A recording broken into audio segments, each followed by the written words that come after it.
Irmãos queridos, é uma bênção poder repartir com vocês, nesta noite, a palavra de Deus. Eu queria convidar você então para abrir comigo o texto bíblico de Daniel, capítulo 3. Profeta Daniel, capítulo 3. Profeta Daniel, capítulo 3. Esse texto diz: o rei Nabucodonosor fez uma imagem de ouro que tinha 60 côvados de alto e 6 de largo, ou seja, 30 metros de altura, 3 metros de largura. Levantou-a no campo de Dura, na província da Babilônia. Então o rei Nabucodonosor mandou juntar os sátrapas, os prefeitos, os governadores, os juízes, os tesoureiros, os magistrados, os conselheiros e todos os oficiais das províncias, para que viessem à consagração da imagem que o rei Nabucodonosor tinha feito, ou tinha levantado. Então se ajuntaram os sátrapas, os prefeitos, os governadores, os juízes, os tesoureiros, os magistrados, os conselheiros e todos os oficiais das províncias, para a consagração da imagem que o rei Nabucodonosor tinha levantado. E estavam em pé diante da imagem que Nabucodonosor tinha levantado. Nisto, o arauto apregoava em alta voz: ordena-se a vós outros, ó povos, nações e homens de todas as línguas, no momento em que ouvirdes o som da trombeta, do pífaro, da harpa, da cítara, do saltério, da gaita de foles e de toda sorte de música, vos prostrareis e adorareis a imagem de ouro que o rei Nabucodonosor levantou. Qualquer que se não prostrar e não a adorar, será no mesmo instante lançado na fornalha de fogo ardente. Portanto, quando todos os povos ouviram o som da trombeta, do pífaro, da harpa, da cítara, do saltério, de toda sorte de música, se prostraram os povos, nações e homens de todas as línguas, e adoraram a imagem de ouro que o rei Nabucodonosor tinha levantado. Ora, no mesmo instante, se chegaram alguns homens caldeus e acusaram os judeus. Disseram ao rei Nabucodonosor: ó rei, vive eternamente. Tu, ó rei, baixaste um decreto pelo qual todo homem que ouvisse o som da trombeta, do pífaro, da harpa, da cítara, do saltério, da gaita de foles, de toda sorte de música, se prostraria e adoraria a imagem de ouro. E qualquer que não se prostrasse e não adorasse, seria lançado na fornalha de fogo ardente. Há uns homens judeus que tu constituíste sobre os negócios da província da Babilônia, Sadraque, Mesaque e Abidênego. Estes homens, ó rei, não fizeram caso de ti. A teus deuses não servem, nem adoram a imagem de ouro que levantaste. Então Nabucodonosor, irado e furioso, mandou chamar Sadraque, Mesaque e Abidênego, e trouxeram estes homens perante o rei. Falou Nabucodonosor e lhes disse: é verdade, ó Sadraque, Mesaque e Abidênego, que vós não servis a meus deuses, nem adorais a imagem de ouro que levantei? Agora, pois, estáis dispostos, e quando ouvirdes o som da trombeta, do pífaro, da cítara, da harpa, do saltério, da gaita de foles, prostrai-vos e adorai a imagem que fiz. Porém, se não a adorardes, sereis no mesmo instante lançado na fornalha de fogo ardente. E quem é o Deus que vos poderá livrar das minhas mãos? Responderam Sadraque, Mesaque e Abidênego ao rei: ó rei Nabucodonosor, quanto a isto, não necessitamos de te responder. Se o nosso Deus a quem servimos quer livrar-nos, ele nos livrará da fornalha de fogo ardente e das tuas mãos, ó rei. Se não, fica sabendo, ó rei, que não serviremos a teus deuses, nem adoraremos a imagem de ouro que levantaste. Então Nabucodonosor se encheu de fúria e, transtornado o aspecto do seu rosto contra Sadraque, Mesaque e Abidênego, ordenou que se acendesse a fornalha 7 vezes mais do que se costumava. Ordenou aos homens mais poderosos que estavam no seu exército que atassem a Sadraque, Mesaque e Abidênego e os lançassem na fornalha de fogo ardente. Então, estes homens foram atados com seus mantos, suas túnicas e chapéus e suas outras roupas, e foram lançados na fornalha sobremaneira acesa. Porque a palavra do rei era urgente, e a fornalha estava sobremaneira acesa. As chamas do fogo mataram os homens que lançaram de cima para dentro a Sadraque, Mesaque e Abidênego.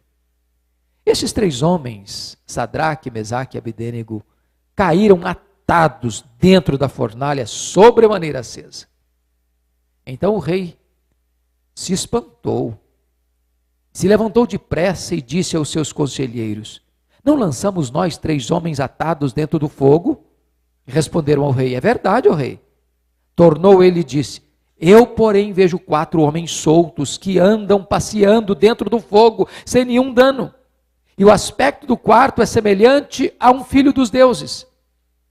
Então se chegou Nabucodonosor à porta da fornalha, sobremaneira acesa, falou e disse: Sadraque, Mesaque e Abidênego, servos do Deus Altíssimo, saí e vinde. Então Sadraque, Mesaque e Abidênego saíram do meio do fogo. Ajuntaram-se os sátrapas, os prefeitos, os governadores e conselheiros do rei, e viram que o fogo não teve poder algum sobre o corpo destes homens. Nem foram chamuscados os cabelos da sua cabeça, nem os seus mantos se mudaram, nem cheiro de fogo passara sobre eles. Falou Nabucodonosor e disse: bendito seja o Deus de Sadraque, Mesaque e Abidênego, que enviou o seu anjo e livrou os seus servos que confiaram nele, pois não quiseram cumprir a palavra do rei, preferindo entregar o seu corpo a servirem e adorarem a qualquer outro Deus, senão ao seu Deus. Portanto, faça um decreto, pelo qual todo povo, nação e língua que disser blasfêmia contra o Deus de Sadraque, Mesaque e Abidênego seja despedaçado, e as suas casas sejam feitas em monturo, porque não há outro Deus que possa livrar como este. Então, o rei fez prosperar a Sadraque, Mesaque e Abidênego na província da Babilônia. Amém? Nós vamos meditar sobre o tema prontos a morrer, não a pecar. Prontos a morrer, não a pecar. Eu queria convidar você para nós entrarmos agora no túnel do tempo e decolarmos nas asas do pensamento e voltarmos ao passado distante. Chegaremos e pousaremos na mais pomposa, rica e glamourosa cidade do mundo daquela época, a Babilônia, capital do império que dominava o planeta praticamente na época. Lá estava governando um homem megalomaníaco, que havia construído aquela grande, magnífica cidade para o seu próprio deleite, para a sua própria glória. A cidade dos jardins suspensos, dos palácios dourados, das avenidas de mármore branco, a cidade rica e cheia de luxo e pompa. Diz a Bíblia que esse rei, numa determinada noite, teve um sonho que o perturbou. E quando ele acordou, ele ficou completamente perplexo e desesperado. Porque ele não tinha discernimento do sonho. Então ele deu uma ordem para que os magos, os sábios, os caldeus viessem ao palácio para dar-lhe a interpretação do sonho. Quando os magos, os caldeus e os sábios vieram, perguntaram para o rei: qual é o teu sonho, rei? Conta para nós, que lhe daremos a interpretação. O rei disse: não, se vocês são sábios, doutos, conhecedores, vocês é que vão me contar o sonho que eu tive. Se eu contar o que eu sonhei, vocês vão me engabelar, vocês vão pedir protelação de tempo, e vocês não vão me dizer coisa nenhuma. E eu agora determino uma coisa: ou vocês me contam o sonho e me deem a interpretação, ou vocês serão mortos. E os magos, os doutos, os sábios, os caldeus disseram para ele: rei, o que o senhor está pedindo para nós é impossível. Nenhum homem tem competência de fazer isso, só os deuses podem fazer isso, mas os deuses não moram na terra. O rei Nabucodonosor então expede uma ordem de seu comandante para matar todos os magos, sábios, caldeus da Babilônia. Obviamente, esta ordem atingiria a Daniel e os seus amigos. Daniel então aborta esse projeto assassino e diz para o comandante: dê-me um tempo, nós vamos orar e pedir direção a Deus. Daniel corre aos seus 3 amigos, Mesaque, Sadraque e Abdênego, chama-os para uma reunião de oração e buscam a face de Deus, buscando esclarecimento. Naquela noite, Deus apareceu a Daniel e revelou a ele o sonho e revelou para ele a interpretação do sonho. Então Daniel vai ao palácio e diz para Nabucodonosor: Rei Nabucodonosor, o teu sonho é este. Tu sonhaste uma grande estátua, uma grande imagem, cuja cabeça era de ouro, cujos braços e peitoral eram de prata, cujo ventre e os quadris eram de bronze, cujas pernas e pés eram de ferro e barro, e os dedos de ferro e barro. E sonhaste mais, rei, que uma pedra não lavrada por mãos bateu nos pés desta estátua, e toda a estátua virou pó. E esta pedra foi crescendo e enchendo toda a terra. Este foi o teu sonho, rei. A interpretação do teu sonho é esta: tu és a cabeça de ouro. O teu reino da Babilônia é a cabeça de ouro. Esses 2 braços de prata é um reino que vai suceder o teu, o Império Medo-Persa. Inferior ao teu, é verdade. Depois, o ventre e os quadris de bronze é um outro reino que se levantará, ágil, poderoso, veloz. O reino greco-macedônio, capitaneado por Alexandre o Grande. Mas estas pernas de ferro, com os pés de ferro e barro, é um poderoso, esmagador, terrível império que se levantará no mundo. Mas esta pedra, rei, que vai bater nos pés desta estátua e vai reduzi-la toda a pó, é um reino que é maior do que todos os outros reinos. É o reino que jamais terá fim. É o reino vitorioso. É o reino de Deus que vai prevalecer. Deus estava dando a Nabucodonosor um descortinar do futuro dos reinos: Babilônia, Império Medo-Persa, Império Greco-Macedônio, Império Romano. E profetizando que esta pedra era o próprio reino de Deus, que viria por meio de Cristo e preencheria toda a terra e dominaria todos os reinos, até que Cristo colocasse debaixo dos seus pés todos os seus inimigos. Esta foi a interpretação do sonho. Nabucodonosor podia tomar 2 atitudes: ou endurecer seu coração, ou se curvar à majestade e soberania de Deus e se converter ali. Mas o que você vê no capítulo 3 é exatamente o oposto. Sabendo que ele era cabeça de ouro, agora ele toma uma decisão: agora eu vou fazer uma estátua toda de ouro,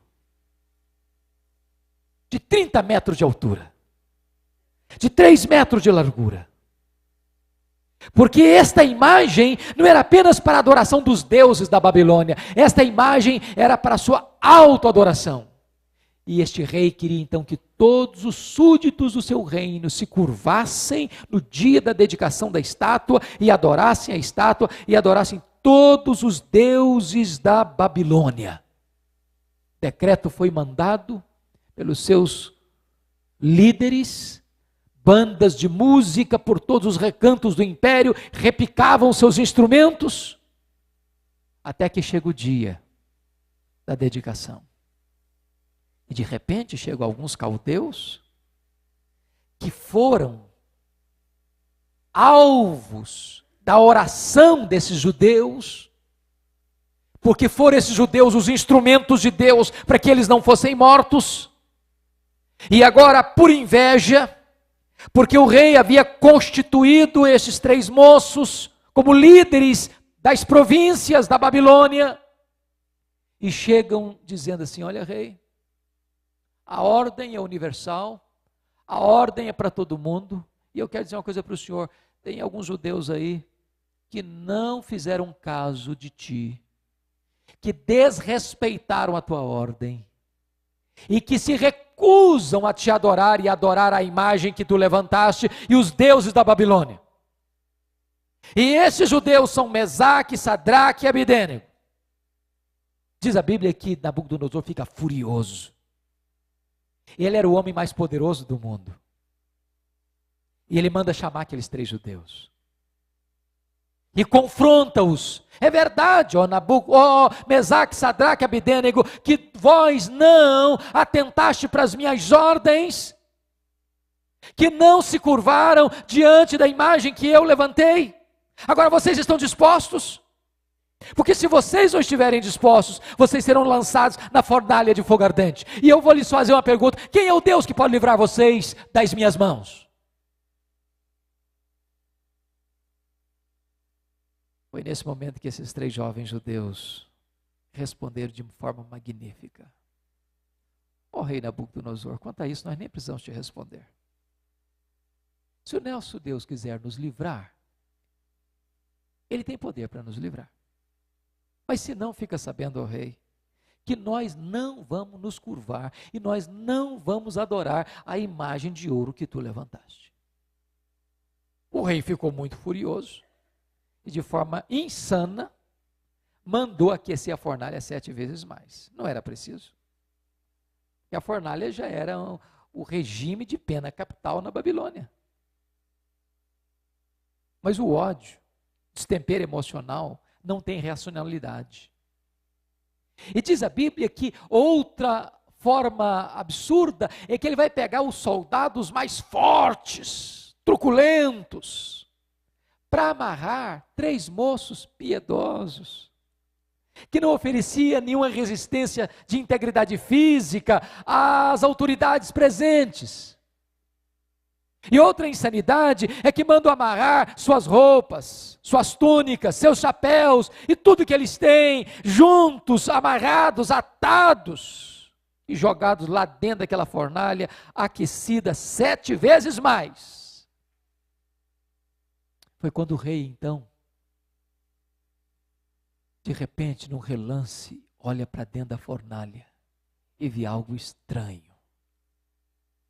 Aquela fornalha havia se transformado num jardim grinaldado de flores. Porque esses 3 jovens judeus não estão mais atados, estão livres.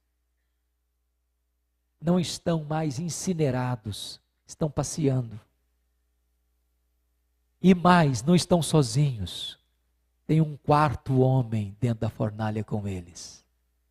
E este 4º homem é semelhante ao Filho dos deuses. Então Nabucodonosor chega na porta da fornalha e grita: Mesaque, Sadraque e Abidênego, servos do Deus Altíssimo, vinde para fora.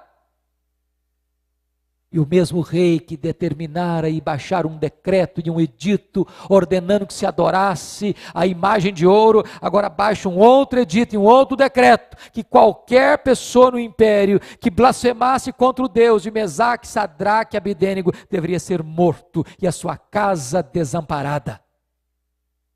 E promove ainda mais esses 3 jovens, dizendo: não há Deus como este Deus que pode livrar como Ele livra.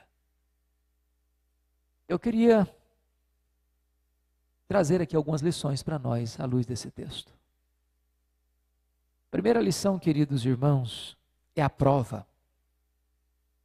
Versículos de 1 a 7. Às vezes, nós vamos viver em circunstâncias, em momentos, onde nós vamos nos deparar com pessoas truculentas, regimes totalitários. Vocês sabem que no século passado, século XX, houve mais mártires do cristianismo do que em todo o restante da história da igreja. Muitos irmãos nossos enfrentaram paredões de fuzilamento, câmaras de gás, enfrentaram a forca, foram queimados em praça pública. Muitos irmãos nossos, para nos legar o evangelho que nós temos hoje, derramaram o seu sangue. E eles tiveram que fazer uma escolha: pecar ou morrer. E louvado seja Deus, porque esses pais na fé, que nos legaram o evangelho, tomaram uma decisão. Estamos prontos a morrer, mas não estamos prontos a pecar. Nós estamos vivendo uma sociedade onde se fala muito de integridade. Mas hoje eu queria pensar com você sobre esta integridade inegociável. Alguém já disse que todo homem tem um preço. Algumas pessoas são provadas pelas oportunidades, pela riqueza, pelo sucesso. Tem pessoas que vendem a alma para o diabo, para alcançar riqueza, para ganhar mais dinheiro, transige com a verdade, transige com a sua consciência, para alcançar favores, benefícios. Outras pessoas são provadas na hora do aperto. Elas são fiéis a Deus quando está tudo bem. Quando as coisas vão bem, quando tem saúde, quando tem dinheiro, quando tem sucesso, quando a família está unida, quando os problemas estão longe.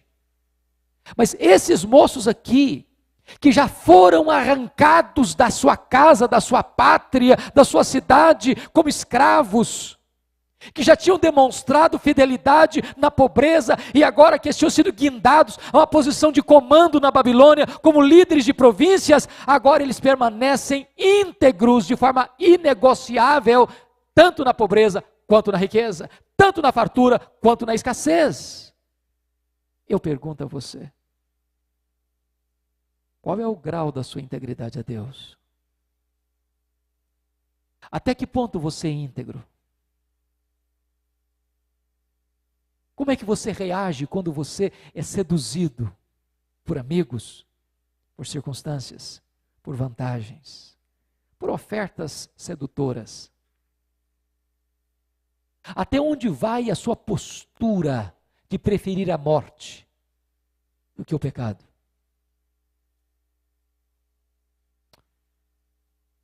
Segundo lugar, veja comigo a acusação, versículos 8 a 12. Veja você no verso 8, que as pessoas ingratas, elas têm memória curta. Há alguns homens judeus que tu constituíste sobre os negócios da província da Babilônia, cita os 3 nomes, não fizeram caso de ti. Se esses homens tivessem o mínimo de gratidão, eles não teriam feito esta denúncia, porque eles deviam saber muito bem que se eles estavam vivos, deviam a vida deles à intercessão e à oração desses judeus. Na vida você tem que lidar com ingratidão. E como fica o seu grau de integridade quando as pessoas puxam o seu tapete, quando as pessoas traem você, quando as pessoas fazem o mal a você, quando você fez o bem a elas? Você transige? Você paga na mesma moeda? Você abre mão dos seus absolutos? Vejam vocês no versículo 12, comigo, que na verdade o que esses homens estão tentando fazer é promover-se buscando a destruição dos concorrentes. Você conhece isso no mundo comercial hoje? No mundo empresarial hoje? Você conhece essa lei draconiana? Onde as pessoas não se sentem bem apenas em terem sucesso, mas querem também destruir seus concorrentes? Na verdade, esses judeus eram como que uma pedra no sapato dessas pessoas. Eram homens íntegros que não facilitavam o processo de corrupção no império, e então, mantendo esses judeus íntegros em posições estratégicas de poder, eles estavam, de certa forma, impedidos de dar curso à corrupção e à maldade do coração deles. Como é que você age quando você é vítima de uma armação, de uma orquestração para tirar os seus pés do chão, para apunhalar você pelas costas? Você permanece íntegro.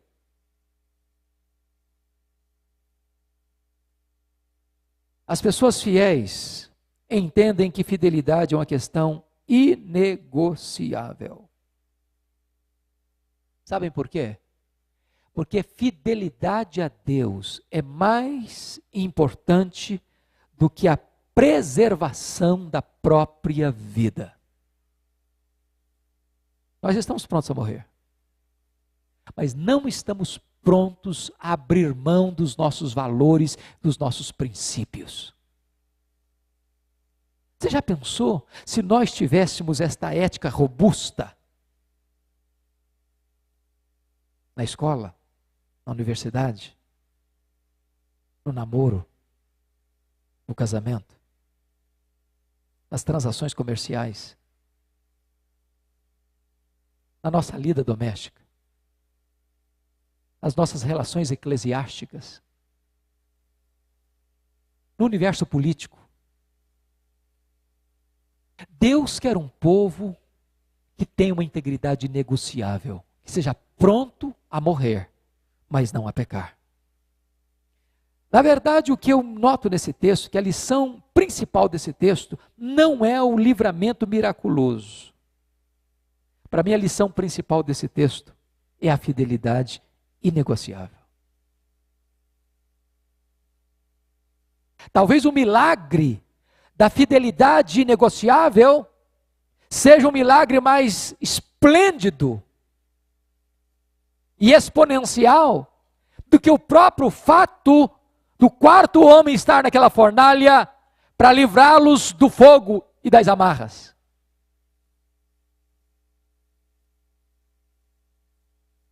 A fidelidade incondicional não é uma barganha com Deus. Eu assisto muito isso hoje.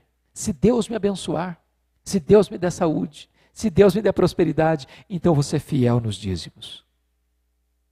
Se Deus me abençoar, se Deus fizer isso, se Deus fizer aquilo, se Deus fizer aquilo outro, então eu vou frequentar a igreja com assiduidade. Se Deus me abençoar, se Deus fizer isso, se Deus fizer aquilo, então eu vou ser um crente consagrado.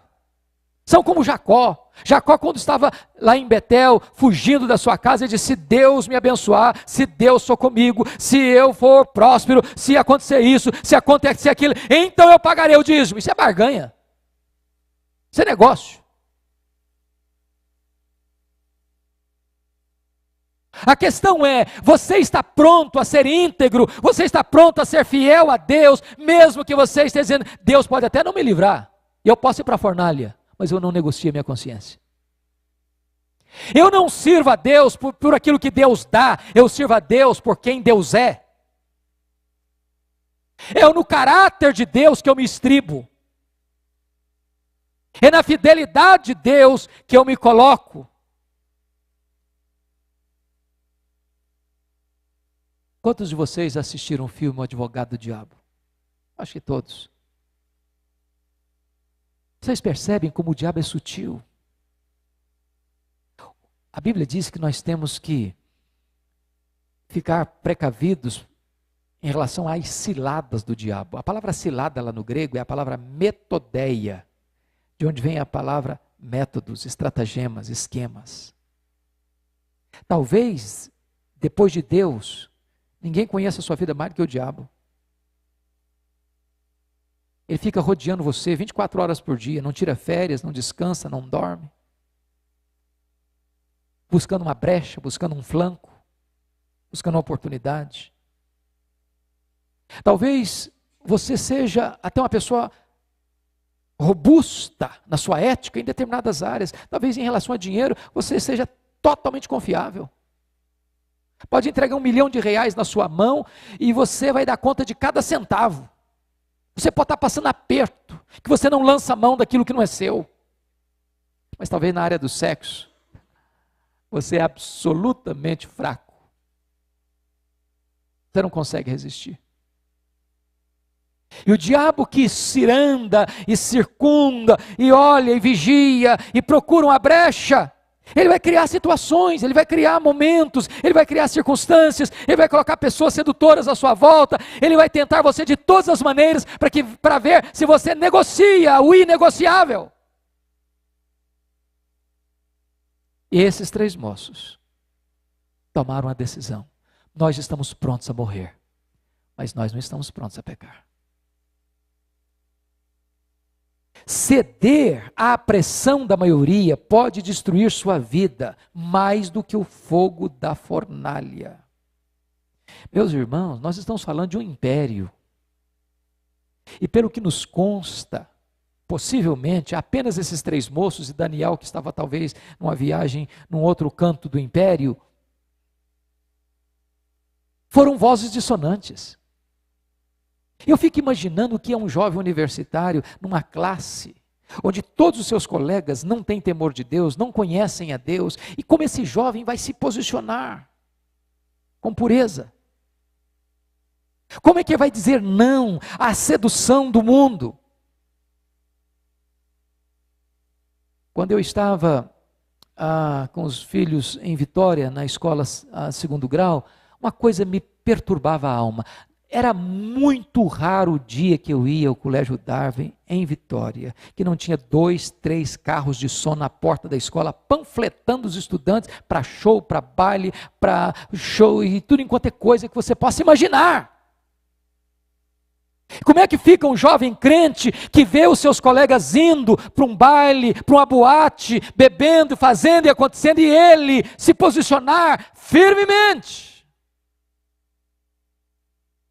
Como é que fica um empresário que vê os seus pares prosperando, crescendo, avançando, porque estão aqui fazendo conchava aqui, fazendo conchava ali, dando propina ali, sendo corrompido acolá, e ele ficando para trás, e todo mundo avançando e recebendo privilégios e mais privilégios, e se enriquecendo tão rápido, e ele ficando para trás? Como é que fica a consciência de um empresário cristão numa situação dessa?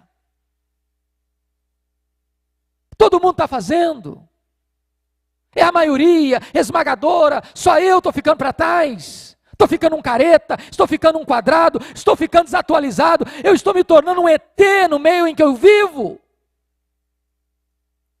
Talvez alguém pudesse chegar para aqueles moços dizendo: meus filhos, vocês são loucos fazendo um negócio desse, o que é que custa vocês cederem só nesse ponto?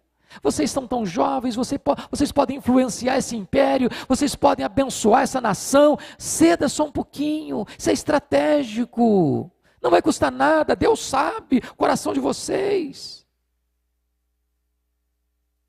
Fidelidade inegociável. Estou pronto a morrer, mas eu não estou pronto a pecar.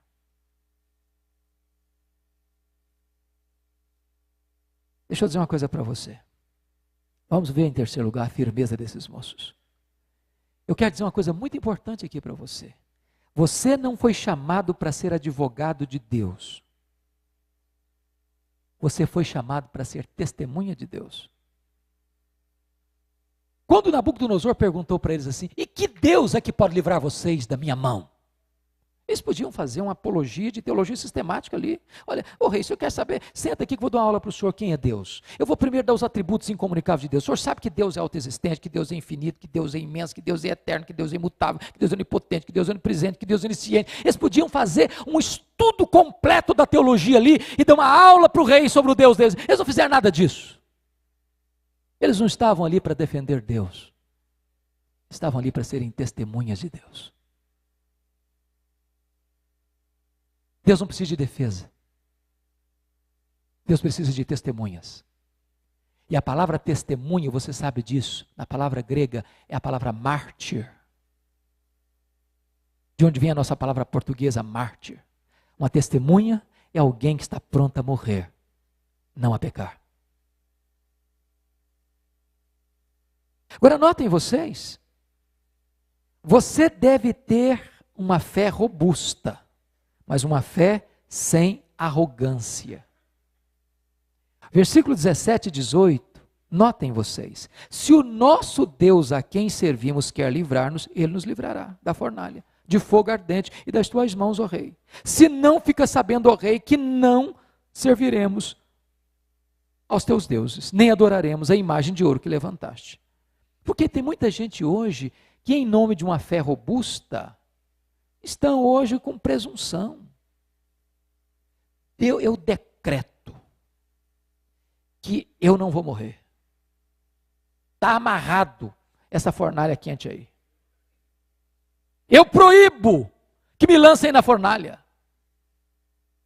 Tem pessoas hoje que parece que são os donos da agenda de Deus. Eles determinam o que Deus vai fazer. Eles são os executivos de Deus. Esses moços não têm a agenda de Deus na mão.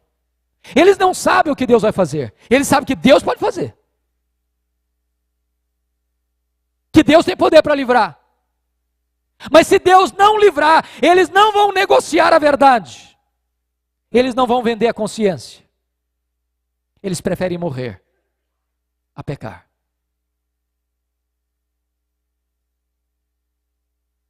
Você deve ser fiel a Deus, não apenas pelo que Deus faz. Você deve ser fiel a Deus, sobretudo, por quem Deus é. Religião não é um negócio, não é uma barganha. Você precisa estar firmado no caráter de Deus. E sabe, irmãos, pastor Arival falou aqui de avivamento. Deixa eu dizer uma coisa para os irmãos, o que eu entendo.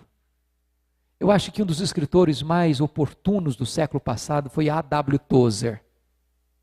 E A.W. Tozer disse o seguinte, que a maior necessidade da igreja é conhecer a Deus. Porque se você conhece o caráter de Deus, se você sabe quem Deus é, se você está comprometido com este Deus, então você resiste ao pecado, você resiste ao mundo, você resiste ao diabo, então você está firmado numa rocha que não se abala. Você não está firmado em sentimentos, em vantagens imediatas. Você está firmado naquele que é a rocha dos séculos. Mais ainda, você deve fazer o que é certo e deixar as consequências nas mãos de Deus. Meu irmão, você não administra consequências. Essa ideia triunfalista de que se você crê em Deus, você vai triunfar, se você crê em Deus, você vai prosperar, se você crê em Deus, ou Deus vai abrir o mar, ou você vai passar por cima do mar. Não é verdade. A Bíblia diz em Hebreus 11, que uns, pela fé, foram poupados do fogo e da boca dos leões, e outros, pela fé, foram mortos. Alguns glorificam a Deus na vida, outros glorificam a Deus na morte. Portanto, quer vivamos, quer morramos, nós somos do Senhor. Você não administra a circunstância, você administra sim a sua confiança no Deus Todo-Poderoso. Você está firmado no caráter de Deus.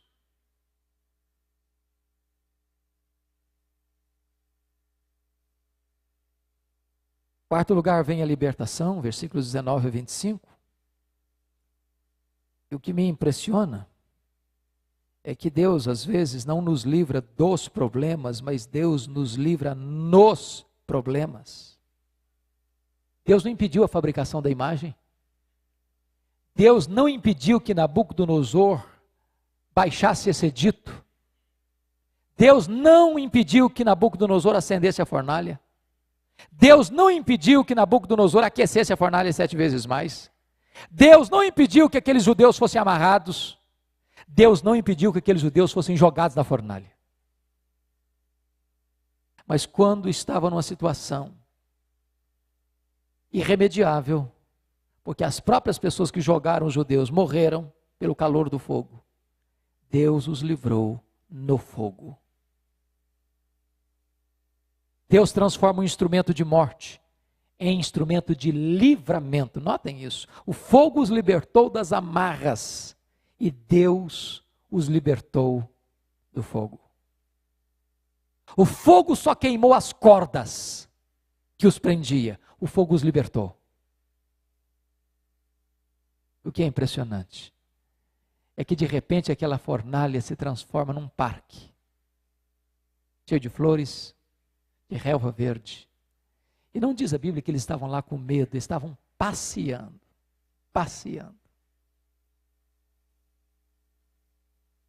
Já pensou um negócio desse? Pois o seu Deus é poderoso para trazer livramento para a sua vida, quando todos os recursos da terra já se esgotaram. Não há impossíveis para o seu Deus. Como aquele leproso se prostra diante de Jesus, dizendo: Senhor, se tu quiseres, tu podes purificar-me. Se Deus quiser, Ele pode fazer maravilhas. E sabe, queridos, a expectativa que nós temos é que este trabalho aqui é uma semente. Porque se Deus se agradar de nós, essa semente pode nascer, pode crescer, pode florescer, pode frutificar. Não desanimemos com as circunstâncias do hoje. Olhemos para as possibilidades do amanhã. O nosso Deus reina, mesmo quando nós estamos diante de uma situação insustentável. Agora vejam vocês, que na hora que parecia que era o fim da linha, aparece na fornalha o quarto homem. Quem é este quarto homem? Nabucodonosor pensou que fosse um anjo. Mas eu quero crer que o quarto homem foi uma teofania do próprio Jesus pré-encarnado. Quando você está numa situação insustentável, Jesus vem para estar do seu lado. Quando você passar pelas águas, elas não vão submergir você. Quando você passar pelos rios, os rios não vão afogar você. Quando você passar pelo fogo, o fogo não vai queimar em você. E se Ele permitir que os rios, que as ondas e que o fogo queime você, você pode ter certeza de uma coisa: imediatamente seu espírito vai ser aperfeiçoado para entrar na glória. E o Senhor Jesus, como fez com Estevão, que estava sendo apedrejado pelo sinédrio, se colocou de pé lá no céu para recebê-lo. Talvez dizendo: bom está, servo bom e fiel, foste fiel no pouco, agora sobre muito eu te colocarei, entra no gozo do teu Senhor. Não compensa, meus irmãos, para alcançar favores imediatos, transitórios, negociar a verdade, transigir com a nossa consciência, ter uma integridade frouxa. Deus espera de nós coragem. Deus espera de nós fidelidade inegociável. Deus espera de nós que estejamos prontos a morrer, mas não a pecar. E o texto termina dizendo que diante desta postura desses três moços, de integridade inegociável, o nome de Deus foi exaltado em toda a Babilônia. E esses três moços foram promovidos. Aquilo que foi intentado contra eles, Deus reverteu em bênção.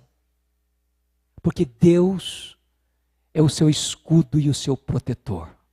Ele é o galardoador daqueles que o buscam. Que resposta você vai dar a esta palavra? Nós não estamos na Babilônia, mas talvez num país cujos valores são frouxos, muitos deuses, muitas seduções, muita corrupção. O que você faz e o que você vai fazer diante desta cena? E Deus tenha misericórdia de nós, para que nesta noite nós assumamos uma posição semelhante a de Mesaque, Sadraque e Abdênego. Você quer orar comigo nesse sentido? Se você deseja fazer isso, colocar sua vida diante de Deus, diante das pressões, dos perigos, das ameaças, das seduções, dizendo: Deus, fortalece a minha fé, Senhor. Me ajude a ser íntegro. Eu quero me colocar nesta brecha. Se você deseja fazer isso, fique em pé onde você está. Eu quero orar em seu favor. Colocar sua vida diante do trono da graça de Deus.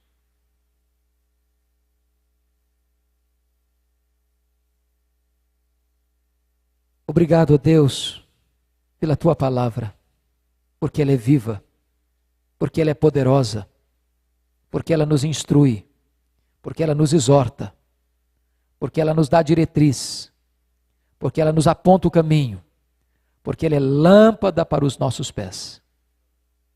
Deus, toma nossa vida em tuas mãos. Nós não podemos resistir, Deus, a estas pressões e seduções, fiados na nossa própria força. Capacita-nos, reveste-nos de poder, dá-nos uma vida íntegra, um caráter santo, uma vida pura, uma vida que exalte a Jesus, mesmo diante das circunstâncias mais estranhas e adversas. Porque certamente isso trará glória para o teu nome e honra para o teu povo. Em nome de Jesus. Amém.